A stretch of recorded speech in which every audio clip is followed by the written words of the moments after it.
कहानी की शुरुआत होती है और हमें दिखाई जाता है एक घमंडी और क्रूर राजा जो कि प्रजा से दोगुना कर वसूल करता था और अपनी सभा में केवल हसीन रानियों और खूबसूरत लड़कियों को बुलाता। एक दिन तेज बारिश के कारण वहां पर एक बूढ़ी औरत आ जाती है और राजा से कुछ देर वहां पर रुकने का आग्रह करती है, लेकिन राजा उसकी गंदी शक्ल पर हंसता है और सभा में सभी के सामने उसका मजाक उड़ाता है और उसके द्वारा दिए गए गुलाब के फूल को भी दूर फेंक देता है। लेकिन वो नहीं जानता था कि वो एक खूबसूरत विच होती है और राजा की गरीबों के प्रति क्रूरता को देखकर वो उसे एक बीस्ट यानी कि दरिंदा बना देती है और उसके सभी मुलाजिमों के ऊपर भी जादू करके उन्हें वहीं पर चीज़ों में बदल देती है और दिन सालों में बदल जाते हैं और राजा और उसके मुलाजिमों को याद करने वाला कोई नहीं रहता, क्योंकि विच ने मुलाजिमों के अपनों की यादों में से उन्हें मिटा दिया था। और गुलाब के फूल को दिखाया जाता है जो वहाँ रखा होता है और उसकी आखिरी पंखुड़ी गिरने तक अगर राजा प्यार करना सीख जाएगा तो राजा से भी अगर कोई लड़की प्यार करने लग जाए तो वो आज़ाद हो जाएगा। लेकिन अगर उनसे कोई प्यार नहीं करता है तो वो हमेशा के लिए दरिंदा बनकर रह जाएगा।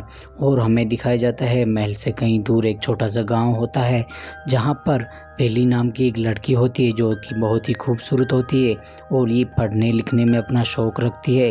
लेकिन इस गांव में प्रथा होती है कि लड़कियों को वहां पर पढ़ने की इजाज़त नहीं होती, लेकिन बेली पढ़ना चाहती है। इस कारण वहाँ के सभी लोग उस पर नफरत करते हैं और एक गेस्टोन नाम के आदमी को दिखाया जाता है जो कि बेली से बहुत प्यार करता है और किसी भी कीमत पर उससे शादी करना चाहता है। और उसके दोस्त माइक को भी दिखाया जाता है और गेस्टोन के ऊपर गांव की सारी लड़कियां मरती है, लेकिन गेस्टोन सिर्फ बेली से प्यार करता है। बेली गेस्टोन से बिल्कुल भी प्यार नहीं करती। वहीं पर बेली के पापा को दिखाया जाता है जिनका नाम जेक होता है और बेली की माँ जो कि बचपन में ही गुजर गई थी। और बेली के पिता बताते हैं कि मैं तुम्हारी मम्मी से लंदन में मिला था और उसकी सोच भी तुम्हारे ही जैसी थी और वो भी अलग सोच रखने वाली थी। और इसके सहारे बेली के पिता बताना चाहते हैं कि अलग सोच रखने वालों से दुनिया हमेशा नफरत करती है और वो चाहती है कि वो भी उनके साथ भेड़ वाली चाल चले। और बाद में दिखाया जाता है दूसरे दिन जेक किसी काम से शहर जा रहा होता है और बेली उसे फरमाइश करती है कि मेरे लिए गुलाब का फूल लेके आना।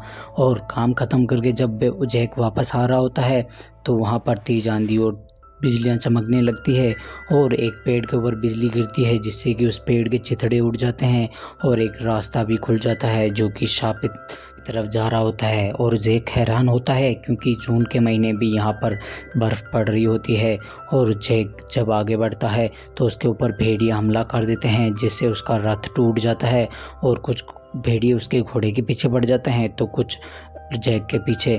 और जैक का घोड़ा उसे बचाकर उस महल तरफ ले जाता है जहां भेड़िए अंदर नहीं जाते।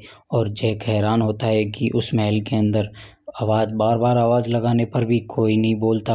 और वहाँ पर दिखा जाता है एक कैंडल स्टैंड और एक घड़ी आपस में बात कर रहे होते हैं क्योंकि उस विच ने इन लोगों को जीता जागता सामान बना दिया था कि हर चीज़ बात कर सकती है और इधर से उधर जा सकती है। और हमें दिखाया जाता है कि जैक वहाँ पर जब आगे बढ़ता है तो डाइनिंग टेबल पर खाना लगा होता है और पूरे दिन भूख की वजह से वो खाना खाने लगता है। और वहाँ पर एक चाय के कप को बोलता देख वो हैरान हो जाता है और वहाँ से भागने लगता है और भागते भागते अपनी बेटी के लिए एक गुलाब का फूल तोड़ लेता है। और वहाँ पर राजा आ जाता है और जैक को पकड़कर अंदर ले जाता है और लेकिन जैक का घोड़ा वहाँ से भाग जाता है और वो बाद में बेली के पास चला जाता है और बेली को अपने साथ बिठाकर उसी महल की तरफ आ जाता है। और जब बेली महल के अंदर आती है तो एक कैंडल स्टैंड लेकर जैक की आवाज़ को फॉलो करते हुए उसके पास पहुंच जाती है और जैक जेल के अंदर बंद होता है। तभी वहां पर बीस्ट आता है और उसे बताता है कि तुम्हारे पापा ने मेरे बगीचे से फूल तोड़ने की कोशिश की है और अब मैं इनको उम्र कैद की सज़ा दे चुका हूँ। को कहता है कि तुम यहाँ से चली जाओ वरना मैं तुम्हें हानि पहुँचाऊंगा।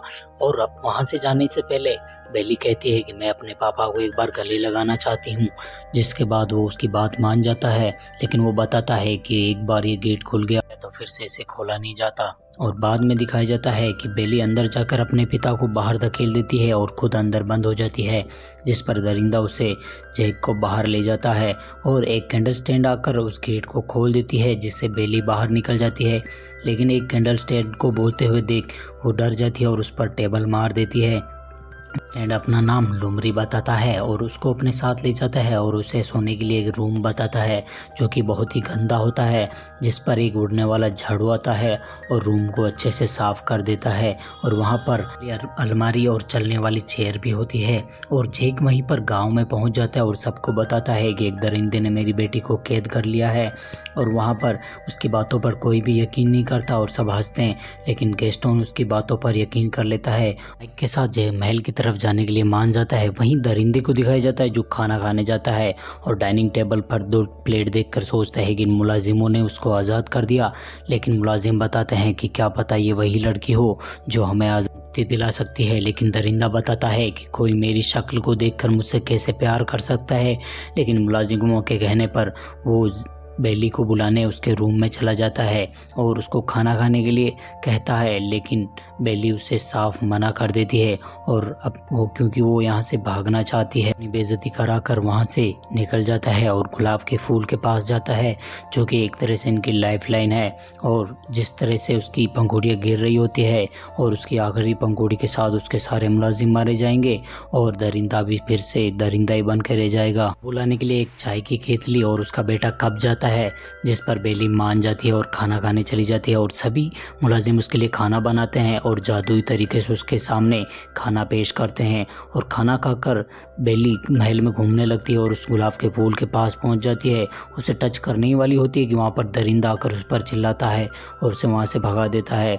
और जब वो महल से भाग रही होती है तो वहाँ पर उस पर भेड़िया हमला कर देते हैं और भेड़िया जैसे उसको मारने वाला होता है तो वहाँ पर वो दरिंदा आकर सभी भेड़ियों को भगा देता है, जिसमें वो खुद भी घायल हो जाता है। और बेली उसे घोड़े पर बिठाकर महल की तरफ आ जाती है। एक और जैक गैस्टोन के साथ वहाँ पर आते हैं जहाँ पर बिजली गिरी थी पेड़ के ऊपर, लेकिन वो पेड़ अभी सही सलामत होता है, जिस पर जैक और गैस्टोन उस पर गुस्सा करते हैं और बोलते हैं कहाँ है। और वो बताता है कि मैं तुम्हारी बेटी बेली से शादी करना चाहता हूँ। लेकिन गैस्टोन की ये बात सुनकर जैक उसको मना कर देता है कि मैं शादी तुम्हारे साथ हरगिज़ नहीं कराऊंगा। इस पर गैस्टोन उसे एक पंच मारता है और वहाँ पर गिरा देता है और उसे पेड़ के साथ बाहर बांध कर निकल जाता है। वहीं बेली दरिंदे के घाव को सहला रही होती तो उसे मुलाजिम आकर बताते हैं कि दरिंदा हमेशा से ऐसा नहीं था। उसके माता पिता ने उसके ऊपर गुस्सा और नफरत भर दी, जिस कारण क्रूर राजा बन गया, लेकिन वो दिल से बहुत ही अच्छा इंसान होता है। ये सब सुनने के बाद बेली उसकी खैर करने लगती है और उसे डरना बंद कर देते हैं। वहीं जंगल में जैक को बंधा देखकर वहाँ पर एक मेरी नाम की बूढ़ी औरत आती है और उसे अपने घर में ले जाती है जो कि जंगल में होता है और उसे कुछ दवाई देती है। और वहीं दरिंदा बेली को एक लाइब्रेरी में ले जाता है जहाँ पर ढेर सारी किताबें देखकर बेली खुश हो जाती है। और दरिंदा बताता है कि सारी किताबें तो नहीं, लेकिन जितने मेरे सर में बाल है उतनी सारी किताबें मैंने पढ़ रखी है। इसके बाद वो दोनों अच्छे से खाना खाते हैं और एक दूसरे के साथ घूमने लगते हैं, उसके साथ अच्छे से बात करने लगती है। और एक दिन दरिंदा बताता है कि मुझे ये किताब एक जादूगरनी ने दी थी और इस किताब के सहारे हम दुनिया में कहीं भी जा सकते हैं। और वो लोग पेरिस में चले जाते हैं जहाँ पर ट्विन टावर के अंदर उसकी माँ पिता रहा करते थे। और वहाँ पर दिखाया जाता है कि दुनिया में पहली बार चिकन पॉक्स का नाम का रोग आया था, तो उसकी वजह से उसकी माँ की मृत्यु हो गई थी और ये बात आज तक जैक ने उसे नहीं बताई होती। और वहीं जब गैस्टोन और माइक पहुंचते हैं 5 दिन बाद, तो उससे पहले ही वहां पर जैक पहुंच गया होता है और गांव वालों को सारी कहानी बताता है कि किस तरह जंगल में मेरे साथ इसने बदसलूकी की। और बाद में दिखाते हैं कि गैस्टोन गांव वालों को भड़का देता है और वालों के सामने पागल साबित कर देता है और उसे बंदी बना लेते हैं।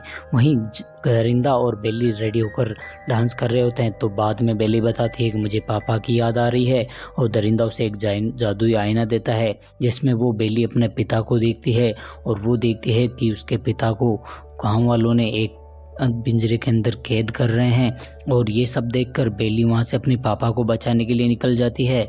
और वहीं दरिंदा बताता है कि अगर बेली मुझसे प्यार कर रही होगी तो वो वापस आएगी।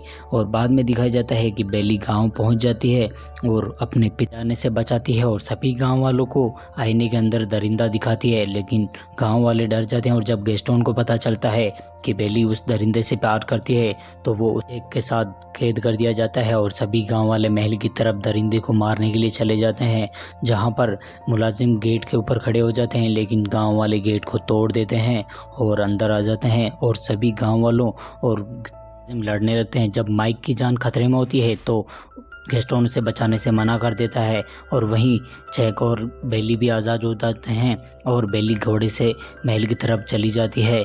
वहीं पर गैस्टोन गोली मार देता है और दरिंदा नीचे गिर जाता है, लेकिन जैसे तैसे बच जाता है। बाद में बेली वहां आकर गैस्टोन की सारी गोलियां छीन लेती है, जिसके कारण वो वहां से नीचे गिर जाता है। लेकिन दरिंदे और उसके बीच में बहुत तगड़ी फाइट होती है। पहले तो गैस्टोन उसके ऊपर भारी पड़ता है, लेकिन बाद में दरिंदा उसे मारने वाला होता है, लेकिन उसे तरस खाकर छोड़ देता है। लेकिन धोखे से पीछे से गैस्टोन उस पर गोलियां चलाकर उसे घायल कर देता है और वो वहीं पर गिर जाता है। गैस्टोन की भी मृत्यु हो जाती है और गुलाब की आखिरी पंखुड़ी भी नीचे गिर जाती है और दरिंदे के मुलाजिम सभी मरने लगते हैं और इनकी लाइफ लाइन ख़त्म हो जाती है। और वहाँ पर बेली अब दरिंदे को प्रपोज कर देती है, जहाँ मेरी आ जाती है जो कि असल में वही जादूगरनी थी और दरिंदे को श्राप से मुक्त कर देती है और महल के सभी मुलाजिमों को भी श्राप से मुक्त कर देती है और गांव वालों को भी सभी अपने मिल जाते हैं, जो कि ख़त्म हो जाती है। अगर आपको कहानी अच्छी लगी हो तो हमारे चैनल को सब्सक्राइब करें और वीडियो को लाइक करें।